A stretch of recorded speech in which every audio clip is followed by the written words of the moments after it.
Ada proposisi UHF ya. Dulu VHF udah nggak boleh lagi karena alasannya untuk dipakai untuk radio, komunikasi pilot, ATC dan lain sebagainya. Nah sekarang frekuensi UHF udah nggak boleh. Itu dibangun dengan dibagi dan dibagi hasilnya. Ternyata itu udah dibeli sama Huawei. Se-Indonesia ini jaringan Huawei ini siapa? Cina. Ya memang kesana aja larinya. Makanya kita dipindah ke digital lah apa segala macamnya. Kita pindah ke digital, udah bisa ke digital. Dimonopoli lagi sama Digital ini kan TVRI. apa istilahnya, tidak permanen. Iya. Bisa diacak lewat udara kita usah. Iya. Kalau digital ini, tapi kalau UHF dan apa satu VHF itu satelit. Itu jaringan satelit yang tidak bisa dijebol secara mudah. Itu gitu kan anak? Ya, jadi dia dibeli sama Huawei itu 100 triliun nominalnya. Ada booking banget sama Huawei. Makanya tidak salah kalau Hairil Tanjung ngomong Indonesia ini lebih daripada bisnis yang kami jalankan. Jadi di dalam parlemen itu semuanya berhitung bisnis, dari presiden, menteri dan parlemen itu berhitung bisnis di Indonesia ini. Makanya tidak akan pernah mati di Indonesia ini. Jadi sekarang kan kalau dulu kan 9 naga itu yang berkuasa. 9 naga. 9 Taipan istilahnya, 9 Cina yang berkuasa di Indonesia nih. Lipo Group, terus yang punya BCA, macam-macam lah. Lipo Group ini kan platform apa yang kita pakai ini kan dari dia semua. Lipo Group itu. Yang kopi pasar modern dan tradisional. Alfamart, Indomaret, apa kan dari Indonesia, mall apa semua sudah. Nah sekarang di zamannya Prabowo ini mulai muncul pesaing-saingan. Ada beberapa 9 naga yang tergolong 9 orang ini udah agak turun. Masuk lah orang-orangnya Prabowo sekarang. Pindah dia sama larinya nanti. Sama aja, cuma beda orang. Lebih garang lagi. Kalau beda yang kekuasaan. Kalau 9 naga ini kan stop mainnya, jangka panjang. Jadi tidak merusak tatanan.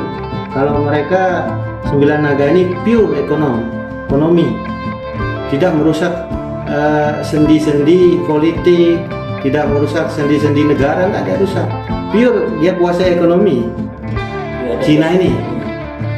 Nah, tapi kalau yang mulai masuk ini kan itu ada unsur politiknya, artinya lewat negara dia masuk ini, lewat negara dia akan kuasai semua itu.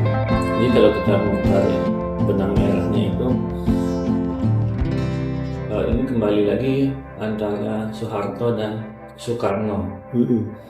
Nah, kan berapa dekade Soeharto ini menghilang, 25 lebih. ya kan dikuasai oleh PDI selama ini. PDI ya otomatisnya 10 tahun.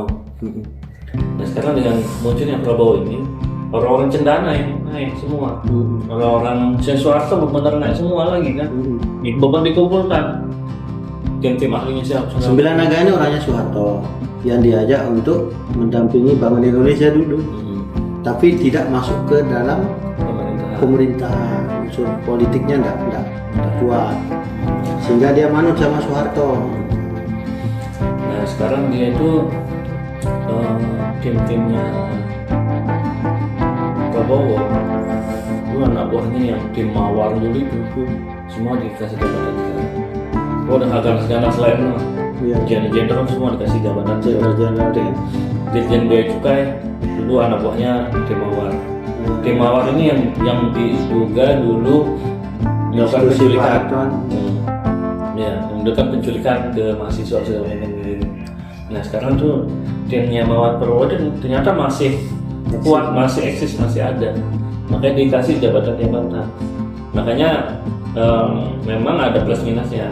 Ya plusnya koruptornya agak menggigil dia gitu kan, macamnya ini. Nah yang terganggu pasti orangnya Megawati orangnya. Termasuk Jokowi terganggu nih. Sangat terganggu. Ini terganggu Jokowi nih. Cuma Prabowo ini masih tersandranya karena masih ada Gibran. Nah, kemudian tanah ini Gibran ini dibuang. Sama, Gibran juga berpikir gimana caranya Prabowo ini. Iya, disalingkan. Nah dia Gibran menggunakan bapaknya, ini berbahaya juga. Jadi sebenarnya ada 3 kubu sekarang ini. Prabowo, Megawati, sama Jokowi. Ya. Yang enggak yang mengepung istana ini. Di luarnya ini kan ya oposisi lah gitu yang nggak begitu kuat, termasuk Pak Anies. Kalau Pak Anies ini kan akar kuat, tapi di tingkat atasnya ini elitnya belum begitu kuat. Makanya dia mau dibuatin partai kan, langsung diambil orang-orang yang menyokong dia. Tom Lembong itu dari bisnis, dari uang, dari dana dia keluar kan temennya dekatnya Pak Anies kan. Kan isunya mau buat partai jegal ke Pak Anies. Ya, orang-orang yang mau dekati Pak Anies sekarang wah Masuk penjara semua. penjara semua. Karena takut dia ke bawah. Hasto orang PDI ya. So, itu sebagai bentuk perlawanannya waktu itu Jokowi terhadap Megawati. Ini saya loh berani melawan Megawati, gitulah bahasa tidak langsungnya.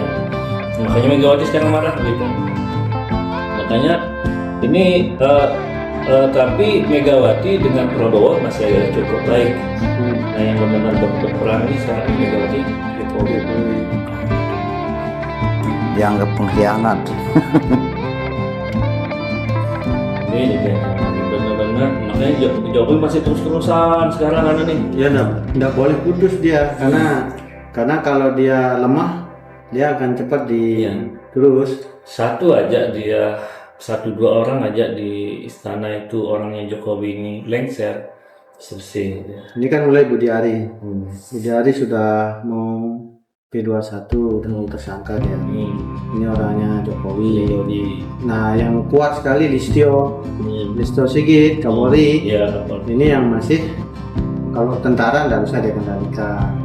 Pak Subianto, Prabowo Subianto Prabowo Subianto itu nggak bisa dia kendalikan sama Jokowi. Tapi kelihatan dia masih ada powernya Jokowi itu.